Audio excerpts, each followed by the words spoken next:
நமது ஆண்டவரும் இரட்சகருமாகிய இயேசு கிறிஸ்துவின் இனிய நாமத்தினாலே அனைவருக்கு அன்பின் வாழ்த்துக்கள். இந்த நாளுக்குரிய வேத வசனத்தை நாம் வாசிப்போம். மத்தேயு 28 மத்தேயு 28:18. அப்பொழுது இயேசு சமீபத்தில் வந்து அவர்களை நோக்கி, வானத்திலும் பூமியிலும் சகல அதிகாரமும் எனக்கு கொடுக்கப்பட்டிருக்கிறது. மத்தேயு 28:18.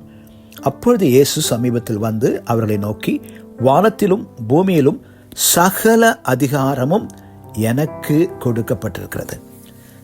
ஆண்டவர் அதிகாரம் உள்ளவராயிருக்கிறார். அந்த அதிகாரத்தை நமக்கும் ஆண்டவர் கொடுத்திருக்கிறார்.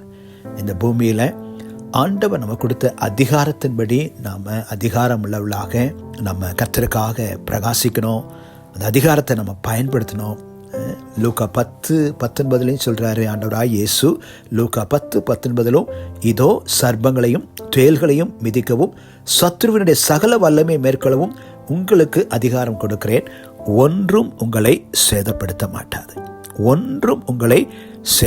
மாட்டாது. ஆண்டவர் நமக்கு அதிகாரம் கொடுத்திருக்கிறார். வானத்திலும் பூமியிலும் சகல அதிகாரம் படைத்த தேவன் அவருடைய பிள்ளைகளாகிய நமக்கு அவருடைய அதிகாரத்தை நமக்கு அளித்திருக்கிறார். எனவே இந்த பூமியில கர்த்தருடைய நாமத்தினாலே கர்த்தருடைய அதிகாரத்தை பயன்படுத்தி கர்த்தருக்காக பிரகாசிக்க, கர்த்தருக்காக உழைக்க நம்ம பிரயாசப்படுவோம். நமக்கு விரோதமாக எழும்புகிற ஒரு ஆயுதமும் வாய்க்காது. சர்ப்பங்களையும் தேள்களையும் மிதிக்கவும் சத்துருனுடைய சகல வல்லமையை மேற்கொள்ளவும் ஆண்டவர் நமக்கு அதிகாரம் கொடுத்திருக்கிறார். ஒன்றும் உங்களை சேதப்படுத்தாது. பில்லி சுனியமோ ஏவலோ மாந்திரிகமோ பிசாசின் கிரியைகளோ எதை குறித்தும் நம்ம பயப்பட வேண்டிய அவசியம் இல்லை. எல்லாவற்றையும் மேற்கொள்ள ஆண்டவர் நமக்கு அதிகாரம் கொடுத்திருக்கிறார். சிலுவையில் சத்துருவின் தலையை நசுக்கின ஆண்டவர் நமக்கு எல்லா அதிகாரத்தையும் கொடுத்திருக்கிறார்.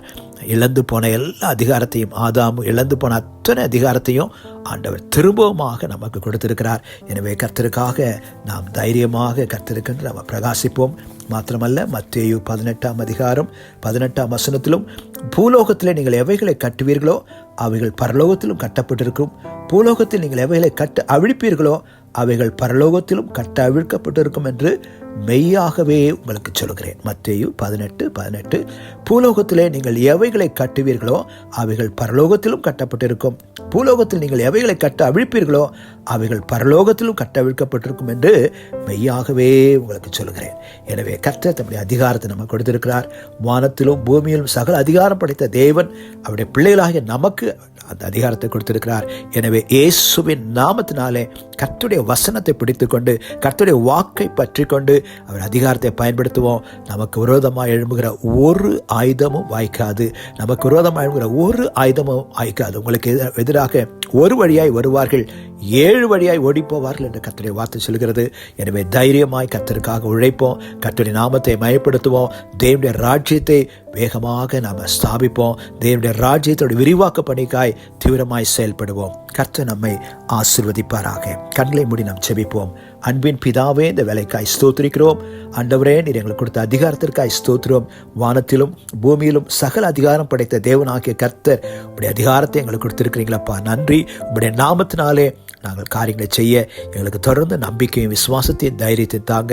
நீர் கொடுத்த அதிகாரத்தை பயன்படுத்தி நாமத்தை மையப்படுத்த கட்டப்பட்ட மக்களை கட்டுகளை அவிழ்க்க, பிசாசின் பிடியில் கட்டப்பட்ட மக்களை கட்டுகளை அவிழ்க்க எங்களுக்கு கிருபை தாங்க. சத்துருவின் சகல வல்லமை மேற்கொள்ள தொடர்ந்து எங்களை பயன்படுத்துங்க. பரிசுத்தாவுடைய வல்லமை, அபிஷேக வரங்கள் தொடர்ந்து எங்கள் வாழ்க்கையில கிரியை செய்யா. இந்த ஜெபத்தில் பங்கு பெறுகிற பிள்ளைகள் ஒவ்வொருவரையும் அவ்விதமாய் ஆசீர்வதிங்க, பலப்படுத்துங்க, பயன்படுத்துங்கப்பா. தகப்பனே, எங்களை ஒப்புக் கொடுக்கிறோம்.